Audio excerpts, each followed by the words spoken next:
27-year-old Brittany Zamora, a Goodyear, Arizona elementary teacher, had a sexual relationship with her 13-year-old student in 2018. Now, a message from the student quickly turned into flirting and then evolved into a sexual relationship between Brittany and the young man. Brittany and the boy had sex multiple times in her car and classroom, once with another male student in the room. The two even sexually touched each other while oblivious students watched a video. Brittany was arrested in March 2018 on suspicion of sexual misconduct after a monitoring app on the boy's cell phone alerted his parents to illicit texts between the two. 18-year-old son. You are a monster. You are a pedophile. You're a child molester. Do you understand me? On the other end of that phone call, Brittany Zamora, their son's 6th grade teacher at Las Brisas Academy Elementary School in Goodyear, Arizona. Why do you say that? Oh, see, I'm a lot smarter than you. Not long after, Zamora was arrested. Officer has a body cam on him as well.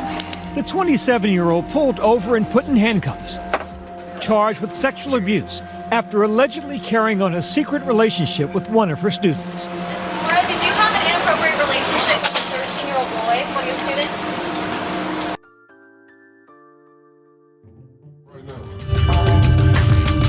She said he started kissing me, so I kissed her back.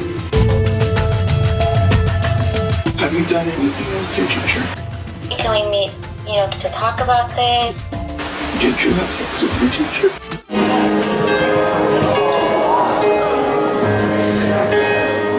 Young, beautiful, in love. Seeking adventures with her new husband. What are we doing? Skydiving? By all accounts, Brittany Zamora's life was a fairy tale.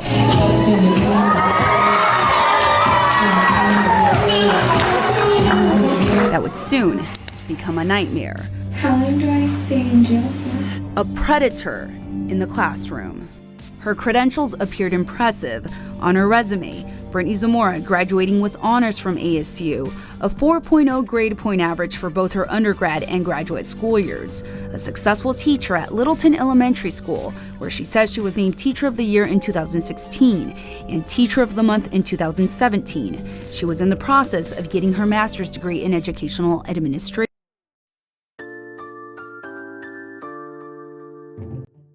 It wasn't that trove of handwritten notes that would uncover the alleged abuse. Instead, the boy's parents discovered illicit cell phone conversations by using a free app called Sentry. It monitors keywords and one day flagged repeated use of the word baby. I saw at the bottom that it had Mrs. Zamora Instagram profile. I told my husband and we looked it over. Dad confronted his son, the child explaining during this interview with investigators, which was blurred to protect his identity. Like, he came home and he was like, come to my bedroom. I said, yes, sir. And he was like, who are you texting? And then he showed me the text messages. And he's like, you have one chance to tell me you don't lie to me. The parents in this case did all the right things. They had an open and honest dialogue with their child. They monitored their child's cell phone usage.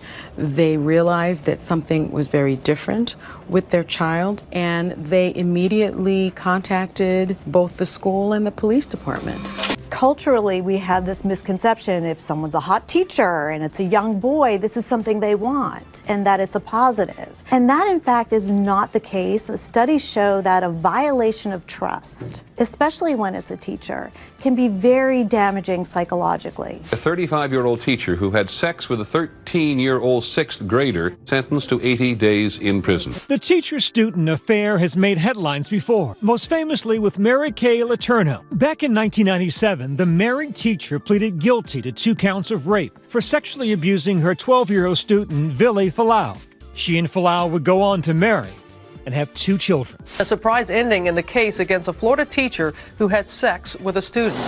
In 2004, 23-year-old Deborah LaFave was busted in Florida for having sex with a 14-year-old student. She pleaded guilty to less serious offenses and served no time in jail. Like many other convicted teachers, she did have to register as a sex offender. One of the most damaging things about these cases of child sex crimes is the power dynamic. So the fact that you have this almost parental figure grooming you and abusing you can have lifelong ramifications on the child victim. In the Arizona case, officials say Zamora began illicit communications with the 13-year-old boy, a student in her class, by using a school messaging app. She said to text her so she wouldn't be bored. And I said, "Hi, Miss Zamora," and then she texted back, "Hi," and then we just started texting. But he says the messages kept up and soon turned explicit. I don't remember how it got really intense, but we would flirt and say she would be like, "Oh, MG, I love you," and I would tell her I love her too. And then she would talking about how.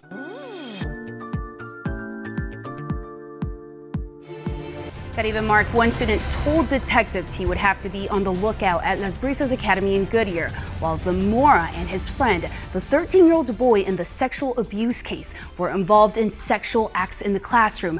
Now, we do want to warn you, the details you're about to hear may be considered disturbing, and we also are reading the transcripts of the boys' responses to police to protect their identities. Time we kissed, I was saying bye to her and I gave her a hug and she started kissing me, so I kissed her back. A 13-year-old boy questioned by Goodyear police. Detectives asking him about his 6th grade teacher, Brittany Zamora. The boy telling investigators Zamora came to his house 2 nights in a row and waited for him to sneak out and get into her car. So then you said that she got on top of you. Mm-hmm. And whose idea was that? Hers. Hers.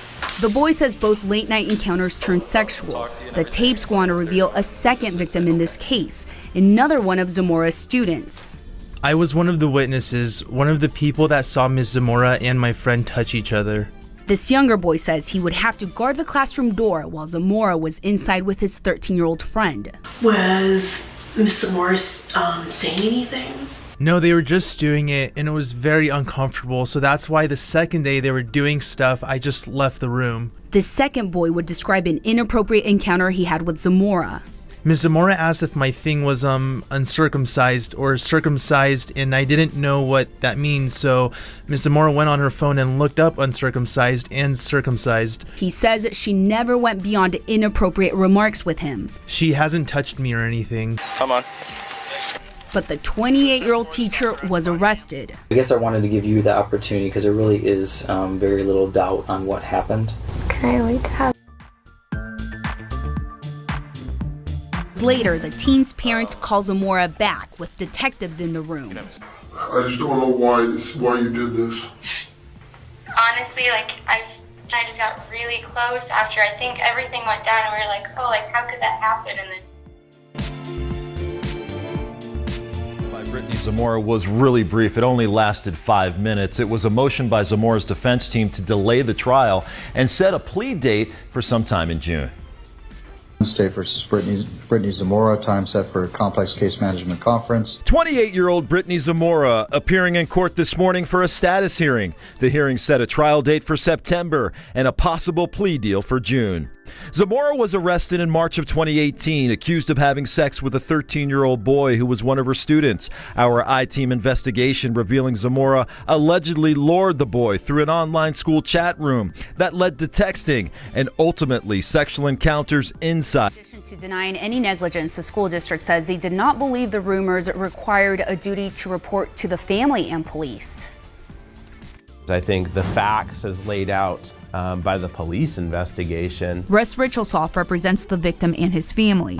I think the district needs to take responsibility. In court paperwork, the Liberty Elementary School District is admitting Las Brisas school principal Timothy Dickey first learned of the possibility of sexual abuse between Brittany Zamora and her 13-year-old student in February of last year, when multiple students came forward with what the school considered to be rumors. The district also admits the principal spoke to students, but that he did not immediately notify parents or police.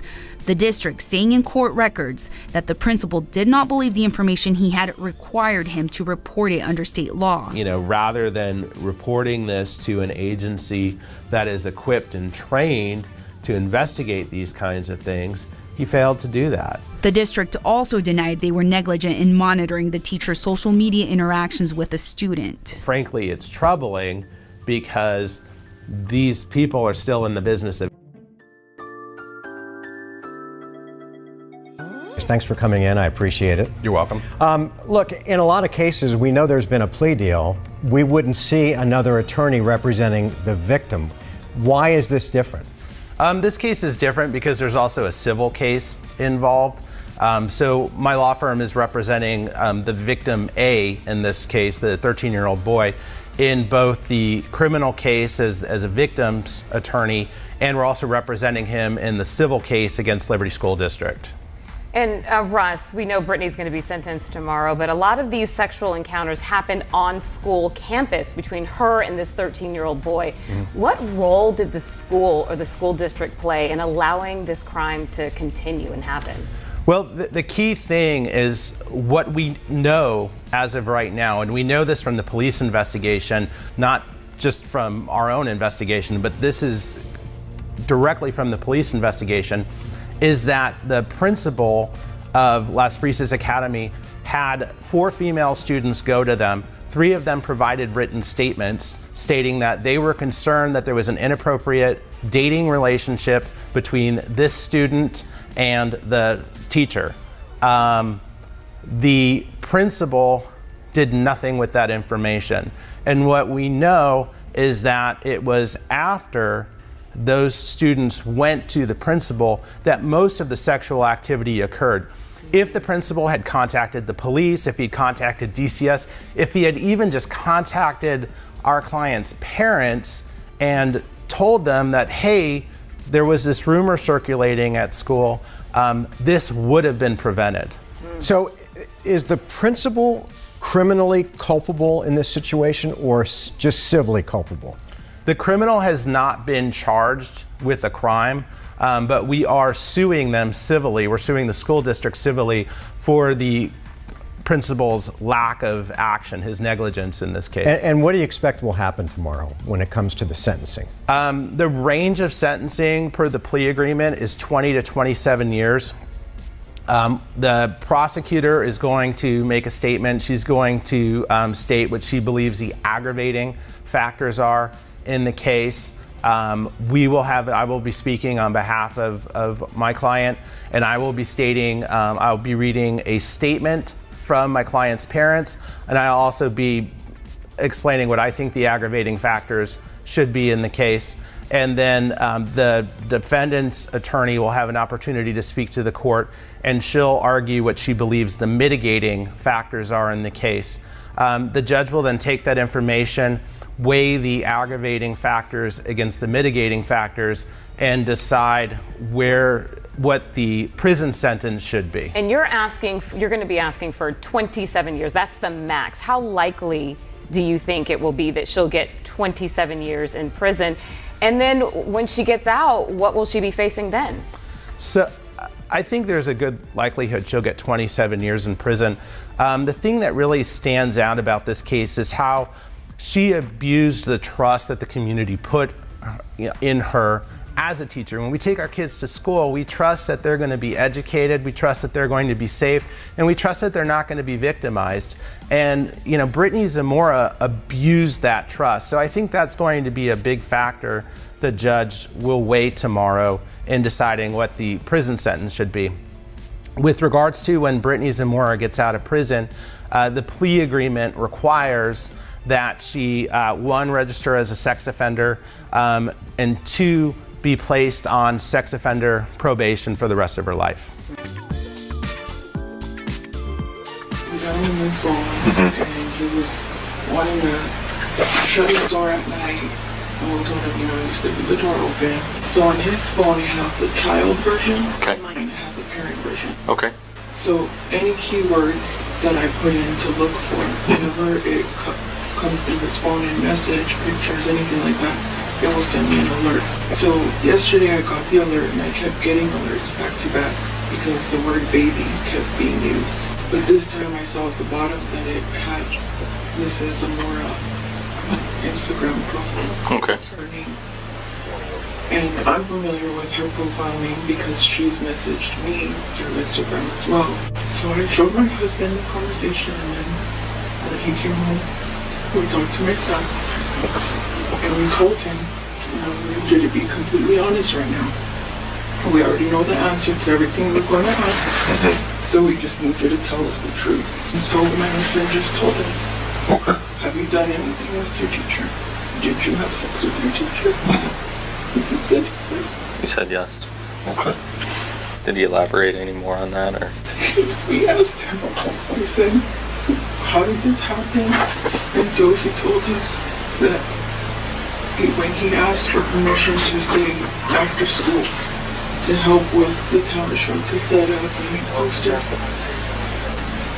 and he said that that's when it happened, that everybody was saying goodbye, and he went back to the classroom to get his backpack, and in the classroom is when it happened. We found out that on the weekend that he went to stay with his grandparents, she contacted him on his phone and asked him where he was, got him to give her the address of my in-laws' house, told my son, my husband's fishing, I want to see you, and that was the first time that she did anything. The boy's father taking matters into his own hands.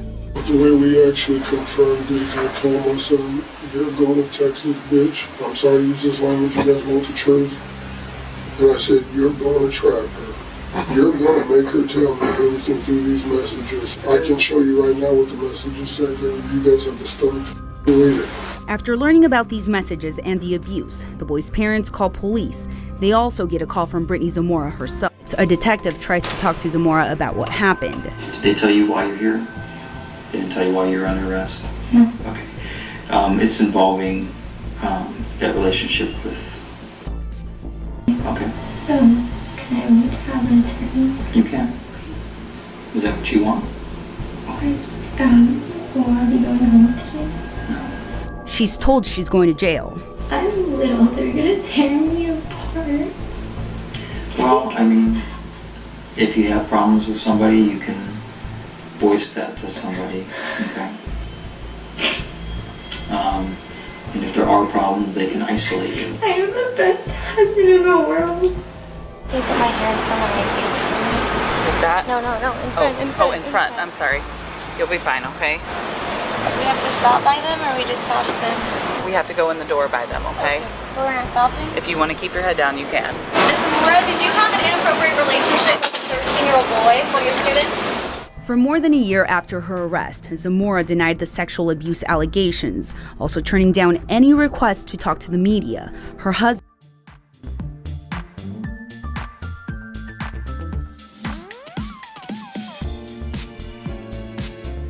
Brittany Zamora from Las Brisas Academy in Goodyear.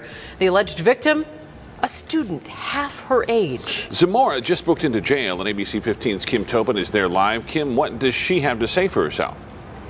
Steve and Katie, we confronted Zamora, but she stayed pretty quiet, kept her head down the whole time as she was walked into jail tonight. And really, this accusation has rocked the Goodyear community. The Liberty School District sent out this letter. They sent it home to parents today, alerting them there was an incident between a teacher and a student. Miss Zamora, did you have an inappropriate relationship with a 13-year-old boy, one of your students? 27-year-old Brittany Zamora keeping quiet in her cuffs, the 6th grade teacher at Las Brisas Academy in Goodyear for just 1 year before being arrested. I don't know, it just freaked me out right away. Parents of children who attend the school alerted by an automated message and a letter. That's crazy. A relationship with a That's 13-year-old boy. Crazy. I can't even connect that.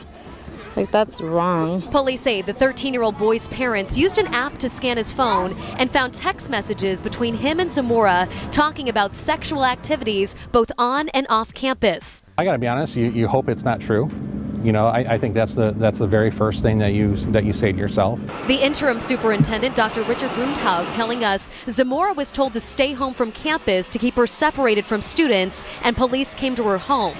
The arrest leaving many parents wanting more answers and looking for ways to stop any future predators. I think as parents we just need to be there to stand up and protect our kids and do whatever we can. District officials say that they will have counseling services available for that 13-year-old boy and any other students who need it on campus. That's right. That's because the school district, the school's principal, and Zamora's husband are all named in this 16-page lawsuit. While Zamora remains behind bars tonight, the alleged victim's attorneys are now turning their attention to those they say let this happen. We're suing the school district because of Principal Timothy Dickey's failure to act when he became aware that there was an inappropriate relationship going on. According to a newly filed lawsuit, attorneys for the 13-year-old victim sexually molested by disgraced teacher Brittany Zamora says the principal at Las Brisas Academy in Goodyear had credible information about what was happening, but kept it quiet. 3 6th grade girls were alarmed enough, it was obvious enough to them that something was going on, that they actually wrote notes to the principal and then went and talked to the principal. The lawsuit says instead of calling law enforcement or even the school's resource officer to investigate, he instead spoke privately to Zamora and spoke to students about the dangers of rumors. The first sex act occurred just over a week later. There was oral sex in Brittany Zamora's car. The suit goes on to say Zamora stalked and groomed her victim through the district's social media platform Classcraft. Normally used for educational purposes, the suit says that's where Zamora eventually provided her personal phone number to the student as well as her Instagram handle. The platform does allow the district to keep an eye on those conversations. In this case, Liberty School District was not using those monitoring features to monitor the communications between the teacher and the student. In the end, attorneys say the writing was on the wall and the school failed to protect those most vulnerable. It's about accountability. It's about this school district and every other school district who's watching making a decision in the future to not sweep this kind of thing under the rug, because if they do, it's going to be expensive.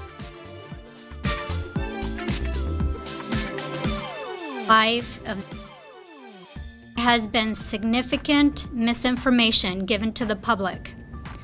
Brittany has been wrongfully portrayed by the state of Arizona and the press as being a predator and has even been called a monster. I have represented Brittany Zamora for almost 16 months, and I can tell you that she is not a monster.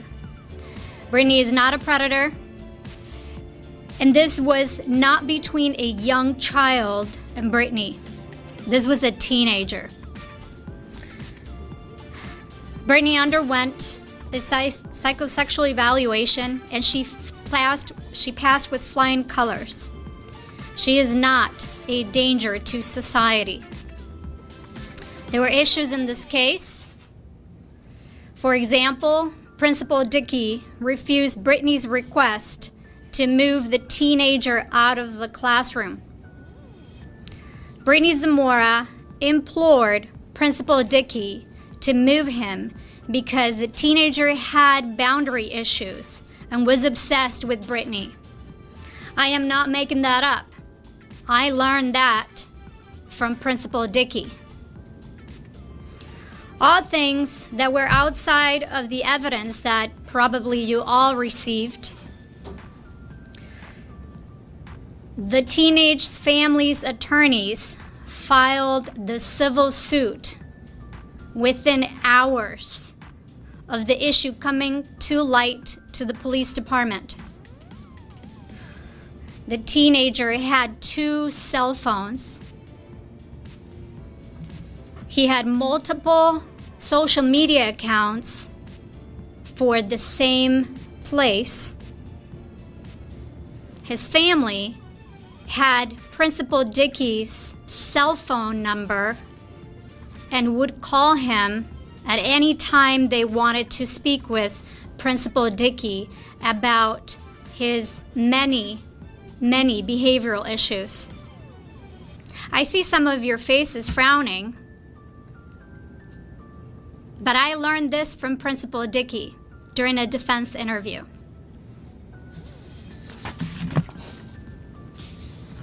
The teenage boy was very aggressive. He even was very persistent in asking Brittany about her birthmarks, molars, or anything else that could be an identifiable piece of information. This was before the authorities were contacted. Now I'm going to read you the statement from Brittany. Good afternoon. My name is Brittany Zamora. Thank you in advance for hearing this statement. After going through the court process for the last 16 months, I can truly say that I have been unfairly treated by the state of Arizona. It is shocking to me how others are so quick to judge based off hearing accusations from only one side of the story. It was made clear to me that the state had already made their decision well before I was given a chance to prove my innocence in any way, shape, or form. Even after obtaining extensive mitigation, completing risk assessment, psychological tests and evaluations, and polygraph tests, all of which proved the highest degree of character, the state decided to turn a blind eye to all. I feel like I was used as a publicity act to gain attention that was often driven by money, motivation from several parties. I am here to tell you that I'm not a monster the media has projected me to be. I am kind, generous, responsible, and a caring person. I have always proven to be a person of great character, working selflessly to help people in countless ways, from setting up programs to stop bullying, to creating fundraisers for people and families in need. I have an amazing support system that I'm very thankful for, and I pray one day I can help others to avoid going through the same unfair process. I also hope that our society can learn not to judge each other based off the way that information is biasedly portrayed, because I know firsthand how it feels to be viewed as someone that you're not. Thank you. That is Brittany's statement.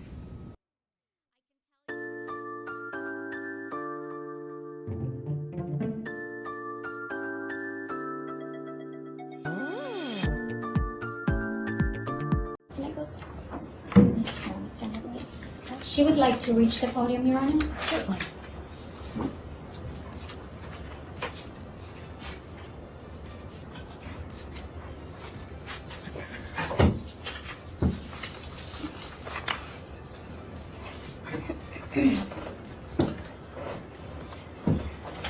Good morning, Your Honor. I want to start off by apologizing to the victim and his family. I'm sorry for any undue stress or pain that I may have caused. I'm ashamed of my actions and am completely remorseful and truly regret what took place. I'm known to be a responsible, caring, happy, and thoughtful person. My actions were completely out of character for me. As an adult and teacher, I am meant to set an example, and I did not follow according to that expectation. Prior to this incident, I have been an amazing teacher and citizen. I started programs while teaching to help stop bullying, teach girls about nutrition, fitness, create fundraisers to help with autism, and help families in need. Filled 25 plus desks with school supplies each year, and even won Teacher of the Year in 2016. As far as a citizen goes, I've lived my life respecting and trying to obey every law. I am not a threat to society by any means. On the contrary, I have tried to help our society as much as I can. This includes helping out the homeless, volunteering for the city, and giving time to assist with church programs. Over the past 16 months, I have grown within my faith, and that has helped me not only get through each day, but has led me to reflect on how sincerely I took life for granted. A life that I've been working so hard to set up for a successful and bountiful future. I would do anything to re-enter society sooner for a second chance. This sentencing is not only taking decades of my own life and experiences away, but those of my loved ones as well.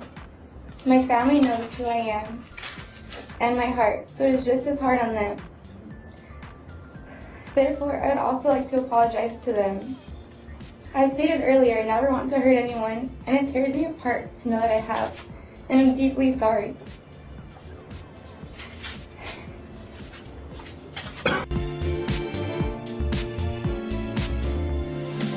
years sentence after being sentenced earlier this month.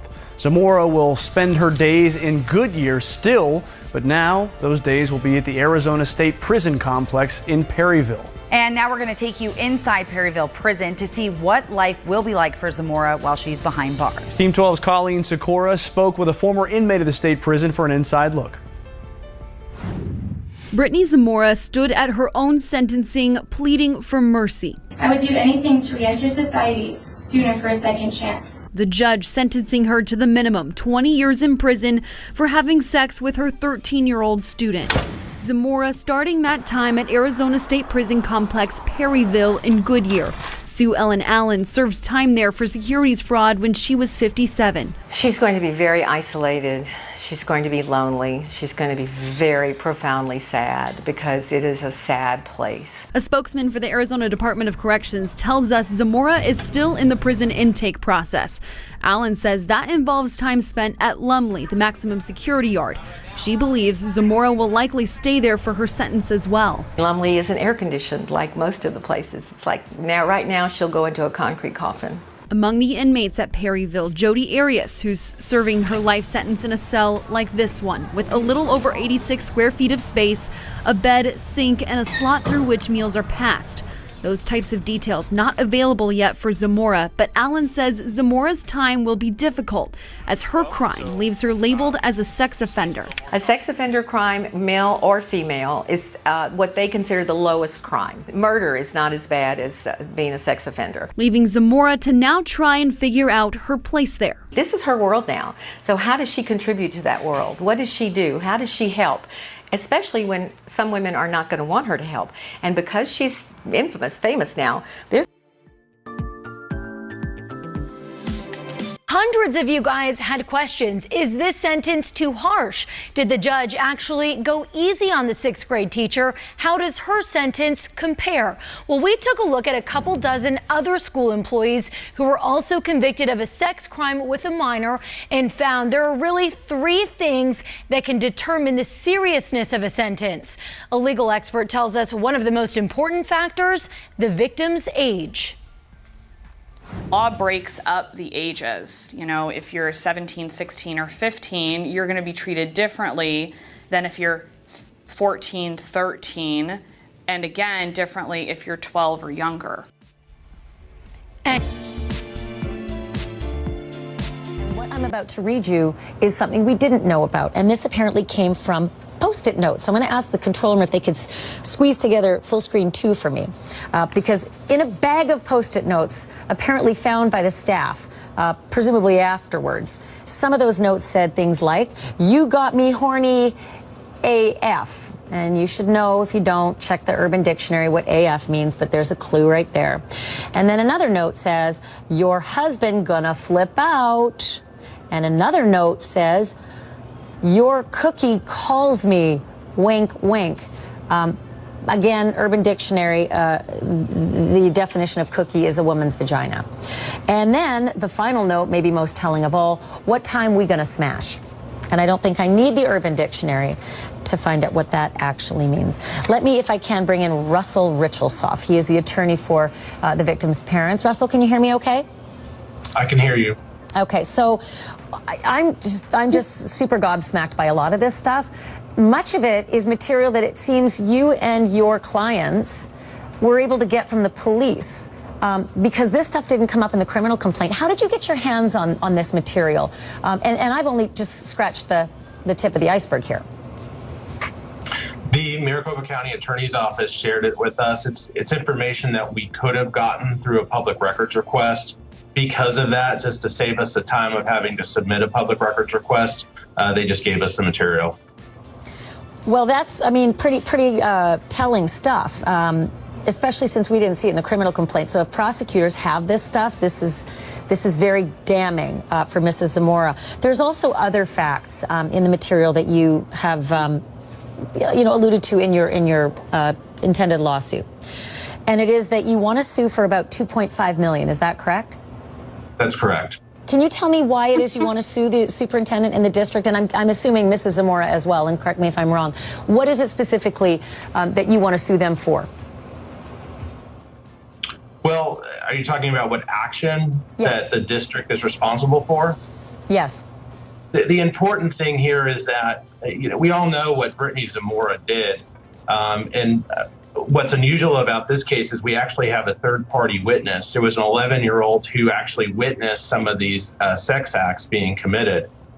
So it's not a he said, she said kind of a case. There's a witness who's a third party who will say, yes, these things happened.